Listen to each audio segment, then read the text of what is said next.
edition of Weekend File. The Tertiary Education Trust Fund was established as an intervention agency under the TET Fund Act of 2011, repealing the Education Tax Act 2004 and Education Tax Fund Act of 2003. TET Fund is charged with responsibility for monitoring, managing and disbursing education tax to all the public tertiary institutions in Nigeria.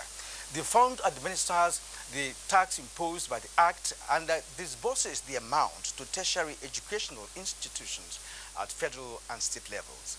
It also monitors the projects executed with the funds allocated to the beneficiaries.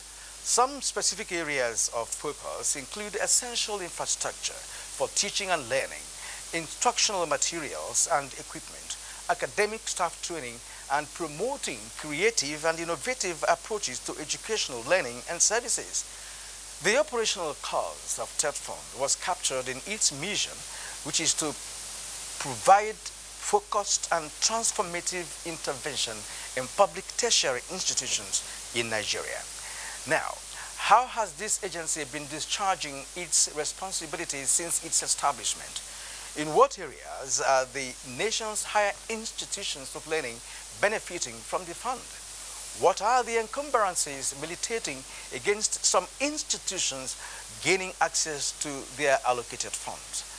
With TET Fund in operation since 2011, why the continued clamor by ASU for improved infrastructure in public schools? We will seek answers to those questions late in the program. Our guest today is Dr. Abdullahi Bafa Biji, Executive Secretary, Tertiary Education Fund, TET Fund. My name is Kurian Umayo, and this is Weekend File, where we tackle developmental issues of our time. We thank you for tuning in, and the news is next. President Muhammadu Buhari has expressed deep shock over the killing of the military personnel in Metele village of Borno State by Boko Haram terrorists. He assured that immediate measures are being taken to ensure that the loopholes which led to the fatalities are blocked once and for all. In a statement by the Senior Special Assistant to the President on Media and Publicity, Garba Shehu, the President said his administration remains committed and focused on the security of military personnel and other citizens. According to the President, no responsible commander-in-chief would fold his hands to allow terrorists to endanger the lives of its military personnel and other citizens. President Buhari reassured Nigerians of his continued commitment to their security and of his efforts to sustain the momentum in the previous significant successes recorded against the terrorists. He further advised Nigerians against making a political capital out of national tragedy, stressing that members of the armed forces are one family who are commonly committed to the security and safety of all Nigerians. Members of the Presidential Fertilizer Initiative have commended the federal government's steps towards banning importation of NPK fertilizer. This is coming as they appeal for legislation that will ensure penalty against production and distribution of fake and substandard fertilizer in the country. Musa Babaliu has that report. The Presidential Fertilizer Initiative came on board under this administration with a view to ensuring that farmers have access to input in good time and at affordable prices. The initiative allows private sector participation in the production and marketing of fertilizer across the country. Survey shows that more than 1 million tons of NPK fertilizer was produced to farmers for this year's rainy season. Because of the Presidential Fertilizer Initiative has helped to stimulate investment in blending plants, blending factories. So you have more blending plants today. And these blending plants today together have a combined capacity of about 4 million tons. So why do you need to import? Key players in the production and distribution of the input are of the view that without proper legislation guiding input supply, fake products will continue to flood the market. It is happening because we don't have a law that can bite as far as controlling, penalizing people who are involved in faking fertilizers. With the passage of the bill, all the stakeholders will be better protected. The stakeholders like the fertilizer manufacturers, the marketers, the farmers are going to be well protected, because when it is passed now, we will now know what constitutes offense and the commensurate penalty. A bag of 50 kilograms of fertilizer, 5,500 naira, as against 12,500 naira before the coming of President Muhammadu Buhari's administration. In Abuja, Musa Baba Aliyu, NTA News. In its drive to promote healthy living and made in Nigeria goods, Erisco Food Limited, one of Nigeria's indigenous manufacturing companies, has launched its new set of improved natural products in Lagos. Let's get the story from Annie Daniels. For years, individuals and organizations have employed several channels to ensure adequate production and supply of food. This was what prompted the Chief Executive Officer of Erisco Foods Limited, Eric Omofia, to delve into the production of tomato paste called Rikjiko tomato paste. Not relenting in its vision, the company has gone beyond producing just a tomato paste to other products like Najiko sugar, drinks and lots more. To ensure that consumers get value for money, Erisco Foods Limited launched its new natural Erisco, Rikjiko and Najiko brands of tomato paste, Najiko 3-in-1 Gari mix, first of its kind, and Erisco milk cubes, all made in Nigeria and affordable. Our Gari is a special one. It's now become meal, not ordinary Gari again. When you added milk and sugar, milk has about over 20 vitamins, and sugar gives strength. So with it together, it's a full meal. You can manage yourself for longer time, and even makes you to keep to your weight better. Omofia added that implementing the ban on importation of tomato paste and sincerity of all concerned authority in the federal government's desire to make Nigeria an industrialized nation is pertinent to grow the nation's economy. Consumers and distributors of the products attest to their authenticity. With Erisco tin tomatoes, that's so customers they rush. The food not they even waste time, it don't finish. The event provided a platform to unveil the brand's new ambassador, Chuama Chukwukakpota. Erisco Foods began operations in 2009 in Lagos. Annie Daniels, NTA News. Minister of Power, Works and Housing, Babatunde Raji Fashola, says the federal government has commenced audit of construction sites across the country to ascertain the level of compliance with Executive Order 5, targeted at improving local content. The minister said this when he represented President Muhammadu Buhari at the anniversary colloquium of the Nigerian Society of Engineers in Abuja. Adebola Brooklyn Sunday was there. The Executive Order 5, which was recently issued by the present administration, is to maximize the economic benefits of the federal government's infrastructural development for the benefits of Nigerians. Speaking at the colloquium, which is the 60th in series, Mr. Fashola said the audit committee had conducted a snap audit of 77 work construction sites and 50 housing sites. I speak of projects like the Kano-Maiduguri Highway, the Enugu-Port Harcourt Road, the East-West Road, the Lagos-Ibadan Highway, the Benin-Okene-Lokoja Highway, the Second Niger Bridge, and the local Oweto Bridge, to mention a few.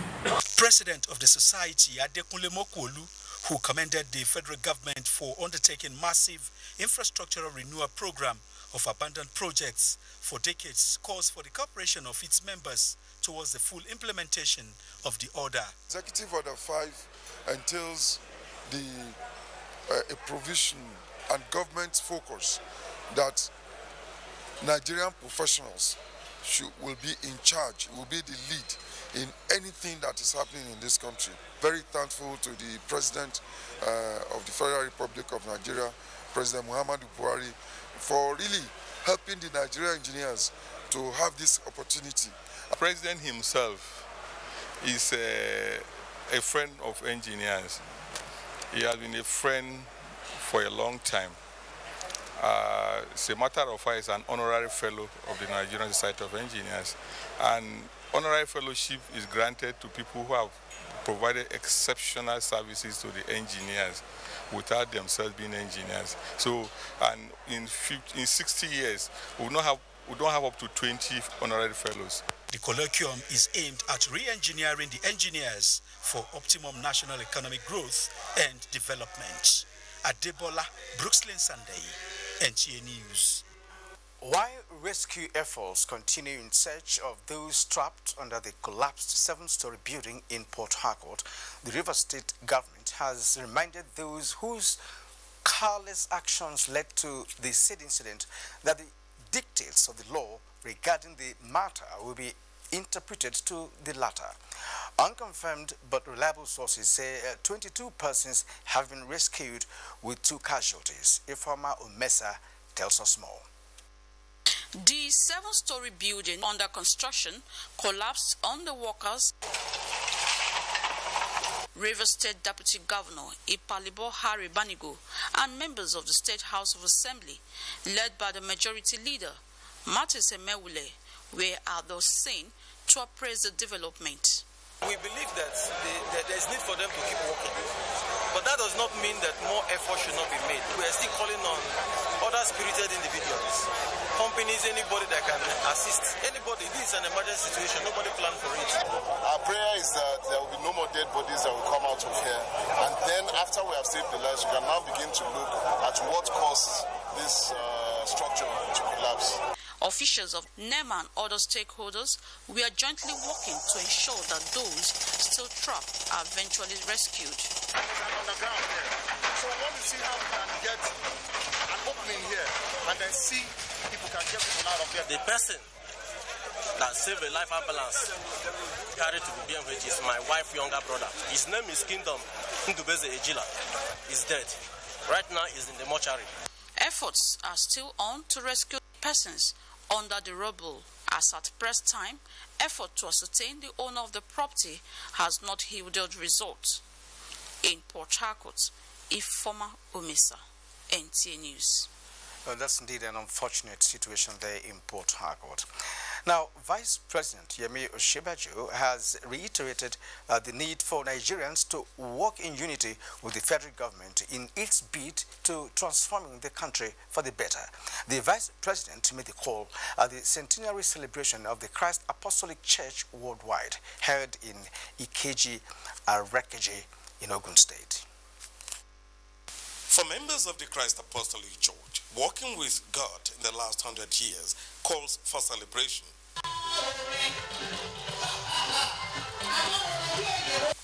Though it has not been all smooth in the last 100 years, as the church had one time or the other rocked with challenges, but it has remains strong.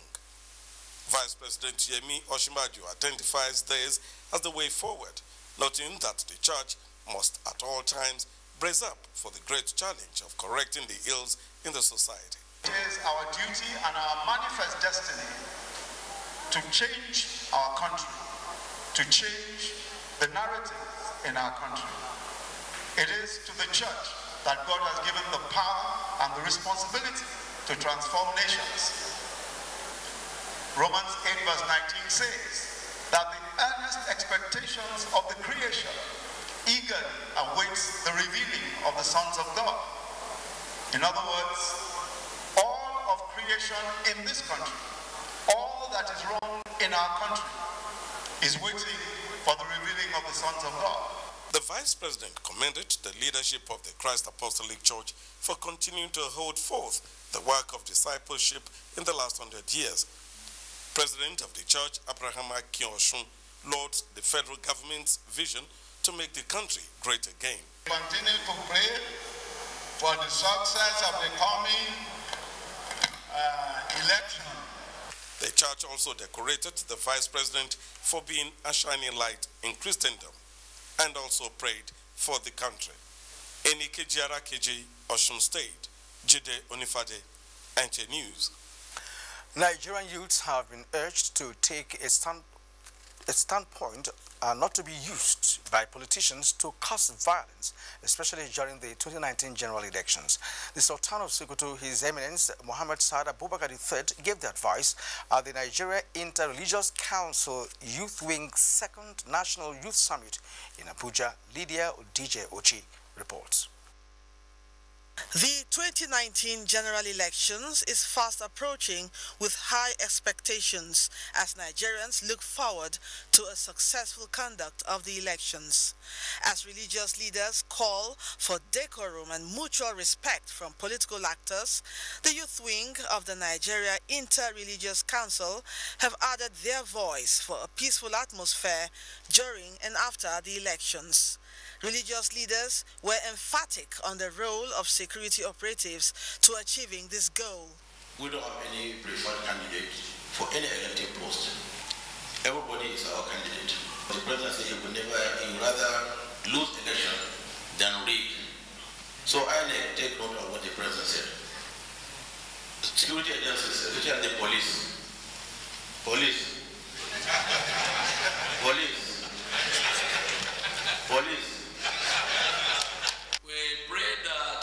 Will not be able to emulate the partnership, the interaction, the spirit of love that is amidst us, so that you, the youth, who really hold the future of this nation, might be able to operate in an environment better than ours. The National Security Advisor, Major General Mohammed Babagana Monguno, whose message was delivered on his behalf, advised Nigerian youths to guard against the use of fake news on social media to propagate violence. Security is a collective responsibility. So, every group in Nigeria, especially the youths, have the duty to ensure that we maintain a peaceful electoral process in the country. To send words to all Nigerian youths, whether you're a Christian, whether you're a Muslim, that a vote is not for sale. What we seek to achieve is to see a situation where Nigerians move beyond tolerance to peaceful coexistence. The theme is towards peaceful participation of Christian and Muslim youths in 2019 general elections in Nigeria. Lydia Odije Ochi, NTA News. A former head of state, General Absalami Abubakar, says all stakeholders in the electoral process must be committed to entrenching virtues of nationalism, non-violence, equity, and fair play in the nation's democratic governance. General Abubakar, who delivered a speech during the 2018 annual Distinguished Senior Executive Course 40 of the National Institute of Policy and Strategic Studies, Kuru, said every citizen has a duty to not sell his or her votes, but use it wisely to vote for candidates of their choice. Ikechukoha completes the story. In a backgrounder to political developments in Africa, especially the West African sub-region, where elections have always been tension-soaked, often characterized by insecurity. The guest lecturer, while tracing the genesis of insecurity and electoral violence in Nigeria, blamed it on the dysfunctional colonial system of governance, which entrenched divide and rule that was skewed to favor the interest of British colonial masters and not the interest of the Nigerian state. This situation makes nonsense of the whole idea of a liberal democracy where the people are suffering because of their ability to elect and bring down governments with their franchise, freely exercised without any force or inducement. Tracing possible solutions, the former head of state calls on all Nigerian citizens to utilize the power of their voting instrument instead of blaming the leadership. He concluded with recommendations that fewer number of political parties should be organized, describing the 91 political party structure as confusing and unwholesome development, adding that a robust electoral law should be designed to ensure fairness to all political stakeholders. Goodwill messages from the Deputy Governor of Plateau State, Professor Sonny Tioden, the NIP's Acting Director General Jonathan Juma, and the Bongwan Jos, His Royal Majesty Jacob Buba, all extolled the initiative of the Institute for coming up with such a lecture at this time that the elections are around the corner. In Jos, Ikechukwu Oha, NTA News. About 20 years since the Nigeria-Senegal Joint Commission was convened, the governments of the two countries have resolved to revive the commission as they seek to improve bilateral relations. Foreign Affairs Minister Geoffrey Onyama, who is in Dakar, Senegal, says the two nations have a burden of leadership for West Africa and the continent at large. Foreign Desk Correspondent Makut Samuel Macham reports. Diplomatic relations between Nigeria and Senegal go back to independence, and the two countries have continued to work closely. They set up a mixed commission in 1985, which first met in Lagos and then in Dakar, Senegal in 1999. Since then, the commission has not met again. This meeting between the Nigerian Foreign Affairs Minister Geoffrey Onyama and his Senegalese counterpart Sidike Kaba is aimed at refreshing the commission and giving it new momentum.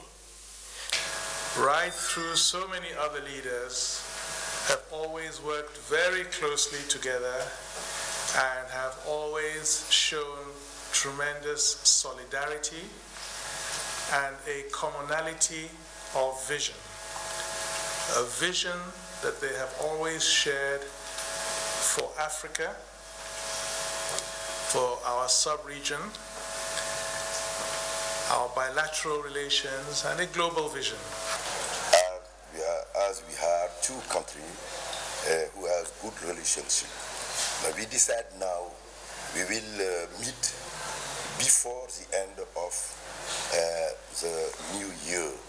At a press briefing, the two foreign affairs ministers recalled the role Nigeria and Senegal played in restoring democracy in the Gambia and also spoke about the example expected as the two nations go into elections in 2019. Discussions during the meetings are revolving around trade, security, tourism and culture, transportation, among others. From Dakar in Senegal, Makut Simon Macham, NTA News.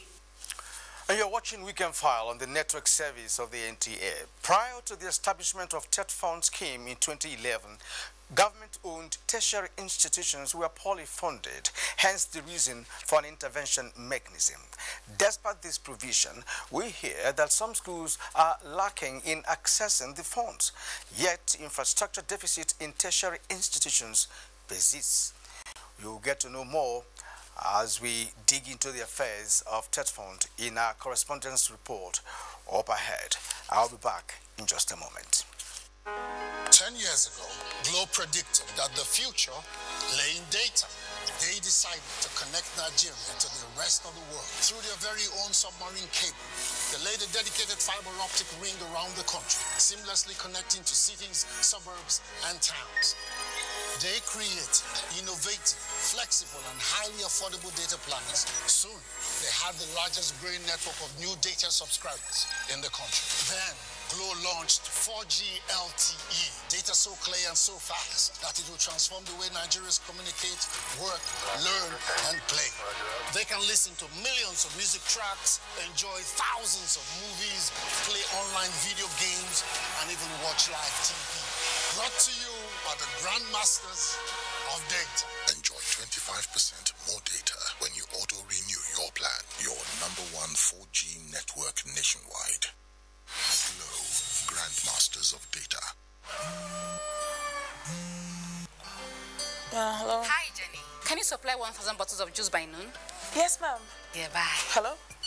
One day, I go any store and say I want everything. Jenny, auntie, please, I need a loan. One day, anything I want. Hurry up. Get it times 2. Someday, I'll be living. Hello. Clean that up. Because I don't get the money, you downgrade me. Your order is on the way. Are you an entrepreneur looking for financing to grow a business? I have good news for you. Development Bank of Nigeria now provides sustainable financing through commercial banks, microfinance banks, and other financial institutions with repayment terms of up to 10 years. Please do remember, paying back your loan in good time will give you access to more loans. Development Bank of Nigeria, financing sustainable growth. His Excellency, the Executive Governor of Kano State, Dr. Abdullahi Umar Ganduje, and the State Party Chairman of All Progressives Congress, APC, Alhaji Abdullahi Abbas Sunusi, on behalf of the government, state party executives, party members, and the good people of the state, cordially welcome the national chairman of APC, Comrade Adams Oshomole, and other national officers to a grand rally to welcome the campees from the People's Democratic Party and the Kwankwasia movement to APC. Date: Sunday, 25th November 2018. Venue, Sani Abacha Stadium, Kofarmata, Kano. Time, 10 a.m. prompt. Among the high-profile campees are gubernatorial aspirants, former state party executives, National Assembly and State Assembly members, state party elders and stakeholders, former commissioners, and numerous well-known party members. You are welcome.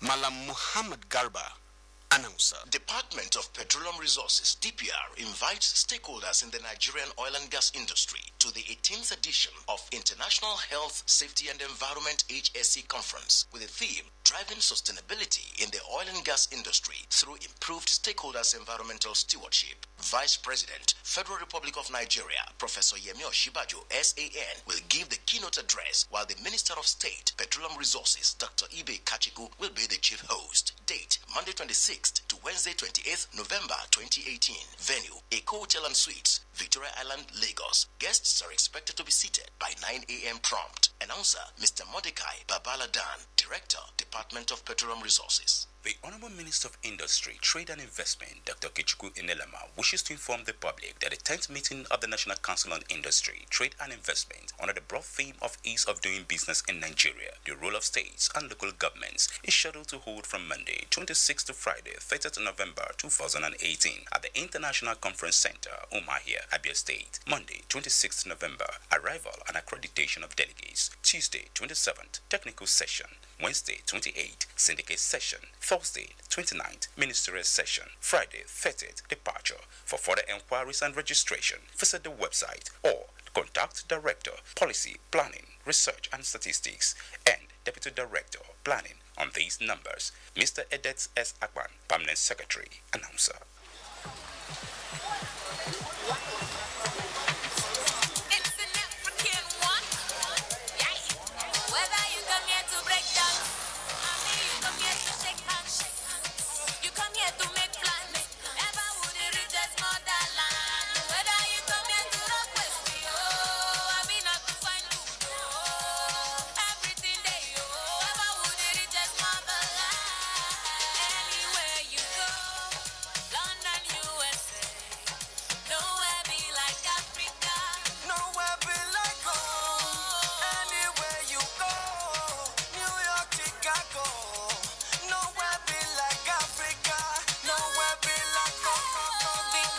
This festive season, there's no place like home.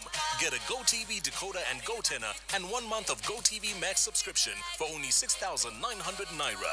GoTV. Live it, love it. All right, now to the program proper. Quality education is one of the 17 global goals of the 2030 Agenda for Sustainable Development.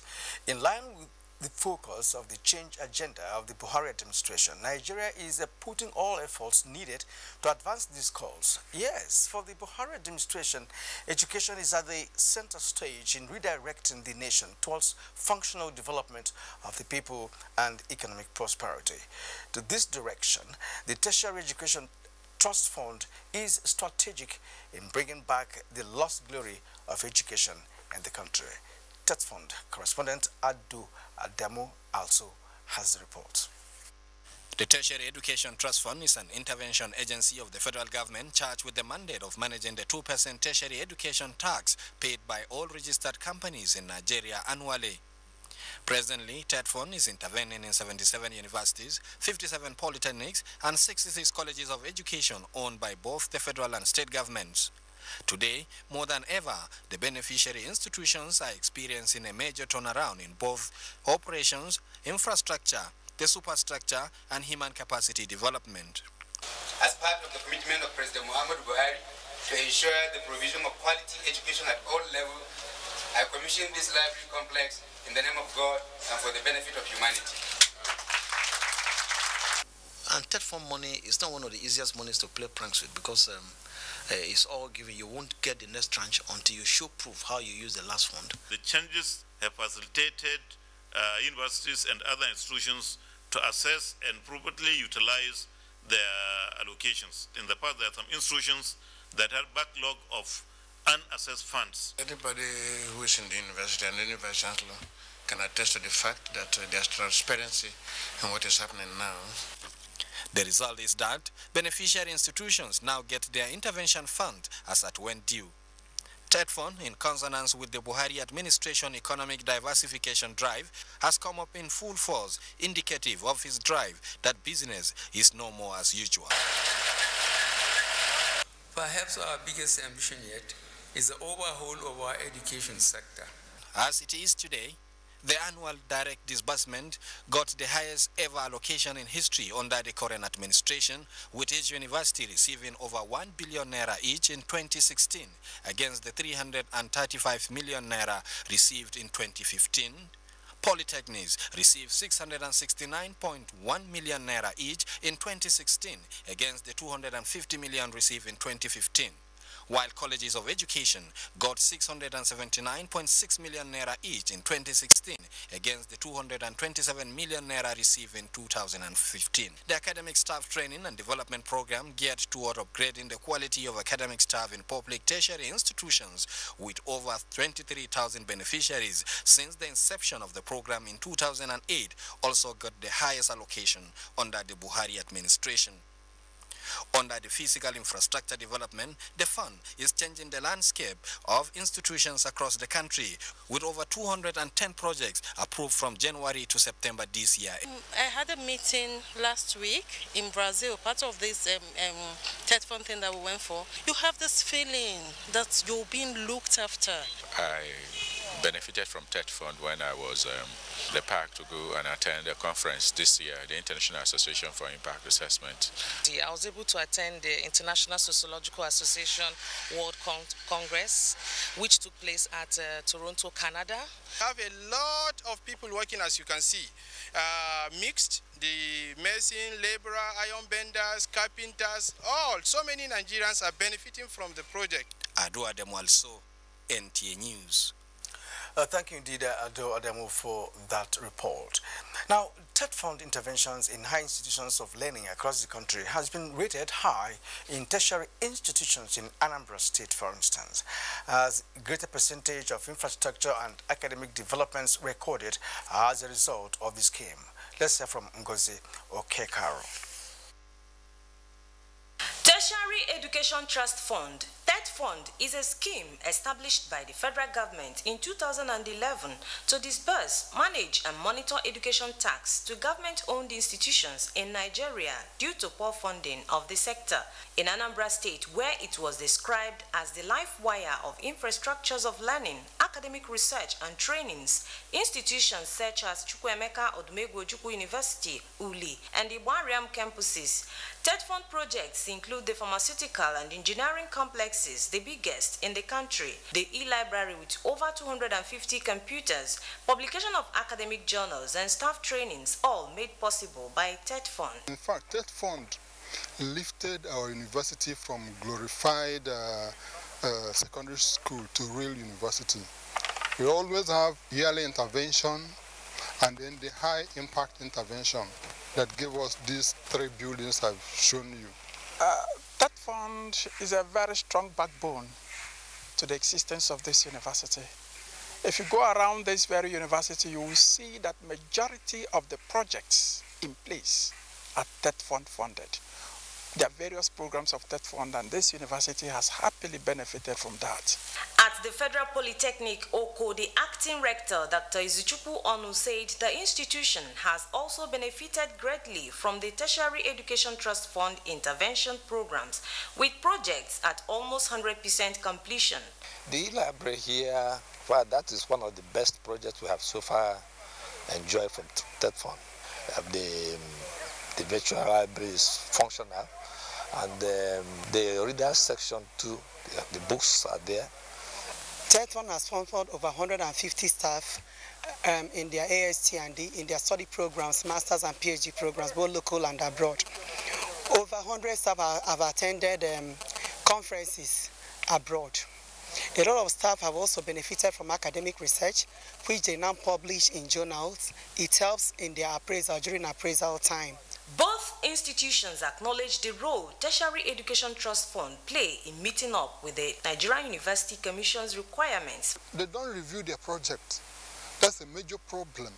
In fact, it's a big factor that is hindering us from going further with our assessments. For students' population and accreditation, however, not without challenges. With Tertiary Education Trust Fund and more financial support, it is expected that the education sector in Nigeria will, in no time, compete favorably with their counterparts globally.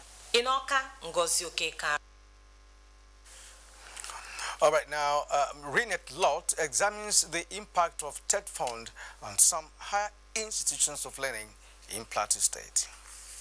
Established as an intervention agency under the TED Fund Act 16 of 2011, it is charged with the responsibility of managing, disbursing and monitoring education tax to public tertiary institutions in Nigeria.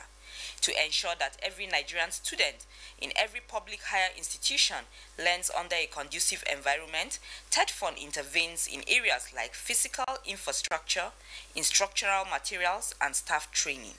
Vice-Chancellors of University of Jos and of the Plateau State University Bokos say their institutions have greatly benefited from such interventions, describing the schools as better learning environment because of TED Fund.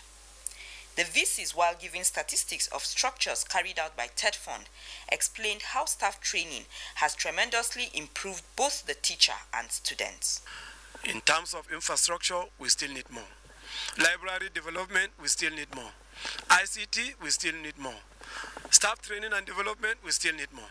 But they have done wonderfully well. In addition to the infrastructure, the physical facilities, for us, we have so far since 2005 been able to send over 60 of our academic staff for various forms of training.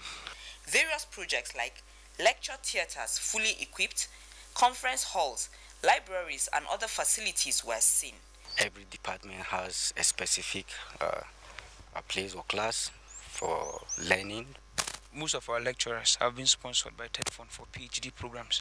The plea, however, by these institutions is for more TED Fund sponsorship and improvement on infrastructural supervisions. In Jos, Rinret Silvanus Lott, NTA News. Now, the infrastructural development brought about by the number of projects executed by Tertiary Education Trust Fund at the University of Maiduguri has further consolidated on achievements recorded in the area of teaching and learning. Abubakar Ibrahim Jodi now reports. The provision of physical infrastructure and maintenance of projects commenced in the University of Maiduguri since the establishment of the institution in 1975. However, the university has over the years witnessed significant increase on physical infrastructure by management of the institution, as well as through special intervention by Tertiary Education Trust Fund, TED Fund. University of Maiduguri wouldn't have been what she is today if it were not for the intervention by TED Fund. TED Fund has really done significantly much to improve on services, to improve on infrastructure of what we do in universities today. The University of Maiduguri, according to the Vice Chancellor, ensures proper maintenance culture always. We have our works maintenance department who carry out all the maintenance from time to time, electricity, plumbing issues, other issues that may have to come with probably the furniture and whatever.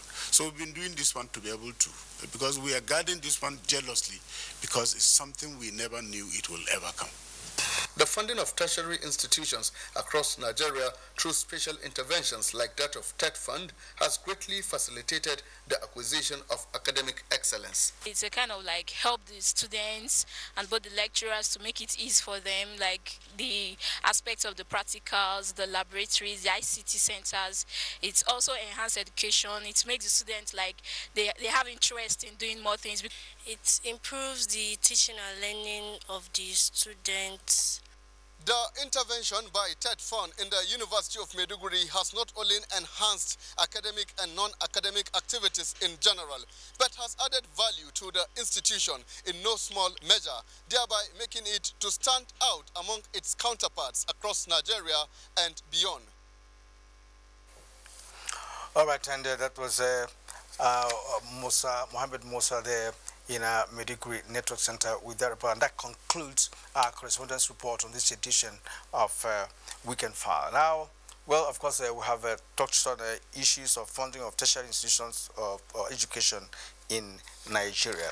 Well, we still have one more report to go. As I was just told to take on the report from Lagos. Let's get to know what is happening with the TED Fund in the universities in that area. We'll be awarding entrepreneurship certificates for our students, and it will be such that students that are able to develop something that can be marketed, they will get a graded entrepreneurship certificate. So we want our students to be able to develop something that even before they graduate, they will have started doing something and will get the startup grant for them. This entrepreneurship center in the University of Lagos was constructed and equipped to avail students the opportunity to develop the requisite skills to be self-reliant or create jobs rather than add to the staggering unemployment figure. In terms of, getting some of the equipment too, maybe required for that center, I would say that TED Fund has been trying its best. Yes, we want TED Fund to do more, especially in terms of what we're thinking about now in the university, whereby we ensure that every student in University of Lagos is well trained in entrepreneurship knowledge. This comes with a lot of costs. It comes with the university investing in so many things, especially in the areas of software that will make this very easy. You understand? Module development, content. The students say the facility has been very useful. The facility that was built from the money gotten from TED Fund has benefited all the students in various ways, because these facilities were built by the government or by TED Fund, and we, the students, are the ones using these facilities, and it has been useful to us. Yaba College of Technology is not left out in the TED Fund intervention efforts, as the school's general library boasts of contemporary resources such as audiovisual materials, media equipment, electronic books and journals, as well as e-resource library, among other provisions. TED Fund has helped us in the areas of books, that is in the library, intervention as regards the library. They have helped us in our staff going to acquire higher degrees, masters and doctorate degrees. They have helped us in the physical structures. When you look around the campus now, you'll see buildings with a logo of TED Fund. Then, of course, conferences and seminars we have enjoyed. They are tremendous assistance. TED Fund has continued to play a vital role in addressing the infrastructural challenges confronting the nation's tertiary education. In Lagos, Jane Ojukwu, NTA News.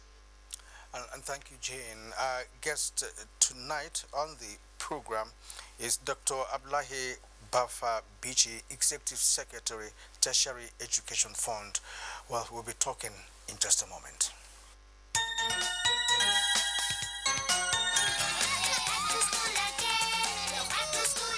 Hey kids, the holidays are over, but the excitement is still on. Draw what you did in your holidays and you stand a chance to win your dream holiday. Follow 3 simple simple steps to enter. Step 1, draw your holiday experience. Step 2, snap a picture. Step 3, send picture, name and address to the WhatsApp number 0902 588 8888. Hurry! Go grab your Indomie packs now. Offer valid till stocks last. Terms and conditions apply. Indomie noodles, tasty nutrition, good for you. 2019 elections are coming. Do not let yourselves be used by politicians. Do not allow your emotions go haywire. Do not be a tool to cause mayhem. No election matter is worth the destruction of lives and properties. Be wise. Don't be a violent Nigerian youth. Don't get involved in any act of violence. Your future is at stake. Shun violence during elections. This message is from the National Orientation Agency.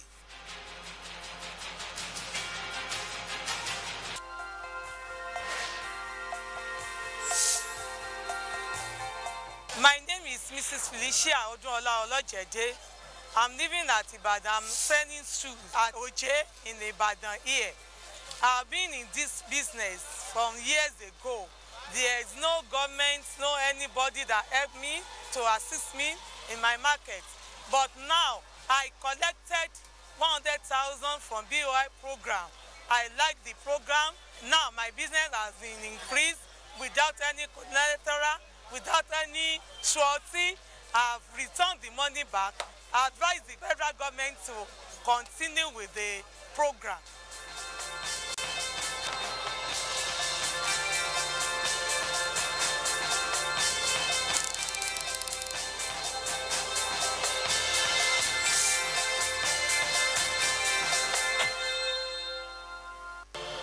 These days, people get their news and information from more media sources than ever before. Some of the news and information given are fake, unverified, doctored, and manufactured to create confusion, stir disaffection, and cause disunity. Before you believe or share any news, ask yourself, is this real? Is it from a credible source? Is it verified or verifiable? Fake news is dangerous, whether you do it for fun or for political gains. Real people can get hurt. Fake news, don't create it, don't spread it. This is a public service announcement from NTA.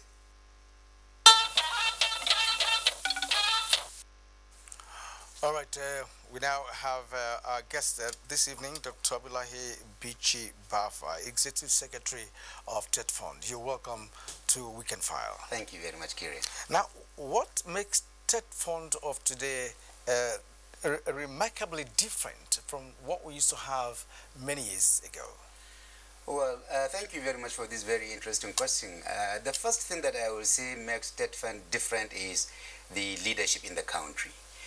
President Muhammadu Buhari came into power with the promise of change, and he took over the leadership of this country at a time when wrong was the new right, and changing that wrong to remain wrong and right to be right is what the change entails. And at TET Fund, yes, at that time, wrong was the new right.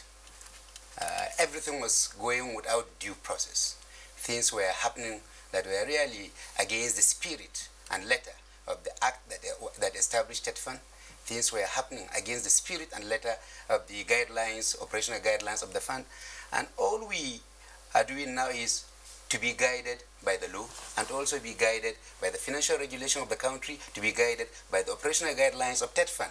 And I'm happy to say that all our beneficiary institutions, our major clients, have really keyed into the new thinking that for us to get our tertiary education institutions up and doing, for us to get our tertiary education institutions globally competitive, we have to be doing the right thing. And for us to be able to get optimal value for the money we are investing from TET Fund in these institutions, we have to consider doing what is right. And I'm happy to say that majority of our beneficiary institutions are also following our law, they are following our guidelines. So I can summarize this by saying that discipline is one, control that we have on what to be done, how to do it, how to go about respecting the guidelines and law is two, and obviously commitment of both the staff at the fund and the staff at the beneficiary institutions that are handling our intervention activities are the things that have really bring about some remarkable change in the way things are happening in this country. Now, talking about guidelines and law, which you raised a short while ago, how do all that concern the aspect of the inability of some institutions to gain access to funds that are available? Because, of course, you know, there has to be a prerequisite, you know, precisely the guidelines to follow to achieve that. Precisely, access was really a problem before we came on board, before the coming of this administration. Access to TED fund allocation was really a problem. But when we came, we realized that, yes, there is a huge communication gap between the fund and the beneficiary institution. So we conducted what we call the Access Clinic. It was a clinic designed to interface between the management of TED fund and the management of the beneficiary institution to determine what are the inhibitors, what are the constraints that are impeding these beneficiary institutions from accessing their allocation. And I'm happy to say that we're able to solve quite a lot of problems. So at the moment, really, access is not a problem. Beneficiary institutions know what they have with us, and they know how to go about to draw down. And drawing down is based on performance, because we are running a performance-based disbursement intervention system. It is when you retire what you have collected, you have utilized appropriately and retired properly, then we'll be able to give you subsequent allocation. And that is why the performance index disbursement system that we are implementing is really helping us to get the results that we are seeing in the field. In all the beneficiary institutions, you're seeing all our projects as reported by your correspondents. Everywhere, you don't have abandoned projects, you don't have projects that is uncompleted, you have projects that are going on, you have projects that have been completed, you have projects that are being utilized, simply because you cannot draw down your subsequent allocation without completing utilization of the subsisting allocation and retiring appropriately. Now, what does your monitoring mechanism look like? Yes, we have, for every project, we visit it a minimum of 4 times. When we issue the first tranche for the beneficiary institution to commence the project, we do a snap monitoring visit, where technical people from the fund will go and inspect the project at the foundation stage. When the beneficiary institution reaches first to utilize fully the first tranche, they are applying for second tranche, they will write, we visit the project again. While they're utilizing the second tranche, we do another snap visit, unannounced. We send our technical people, they go to the field, they go to the site, they do their inspection, they generate a report, they send to us. When they finish utilizing the second tranche, they also write to us, inviting us for inspection and requesting for their final tranche. We visit before we disburse the final tranche. Okay. And when the project is eventually completed, they exhaust the final tranche, we visit the project again. So we visit all our projects a minimum of 4 times from start to start. Okay. In a yes or no answer, yes. Is every institution of higher learning in Nigeria that is public, eligible to get the test fund? No. Okay, we'll get to that. But for now, let me take you on this particular question. Of course, we know that you're also extending your, intervention to NDA, that's Nigerian Defense Academy, the Police Academy, and of course, I want to ask you if that is also extended to Army University in Bu, for instance. Well, we have quite a number of tertiary education institutions, public tertiary education institutions that are security related or military and paramilitary based. The Police Academy in Wudil, the Nigerian Army College of Education in Ilorin, the Nigerian Defense Academy in Kaduna, the Air Force Institute of Technology in Kaduna, and recently the Nigerian Army University in Bu are all beneficiary institutions of TED fund. Of course, the most recent one is the Nigerian Army University Bu, which the Federal Executive Council has recently approved its establishment, and the Board of Trustees of TED fund has also recently approved its enlistment as a beneficiary of TED fund, and they will start enjoying our intervention activities with effect from the next intervention cycle. Is there any guarantee of sustaining the tempo? Well, obviously, yes, because the tempo is going to be sustained by 2 things. One, the quality of leadership that is being given to the fund. And two, the quantum of education tax, because we live on tax. TET Fund is only utilizing education tax that is collected, that is paid by companies operating in Nigeria. So if we are getting education tax and the quality of leadership is sustained, we will be able to sustain this impactful intervention in all our beneficiary institutions. Yeah, Dr. Abdullahi Bichi Bafa, I would like to thank you for being part of our program this evening. Thank you very much. Thank you very much indeed. Thank you. All right, when we return, sports will be next.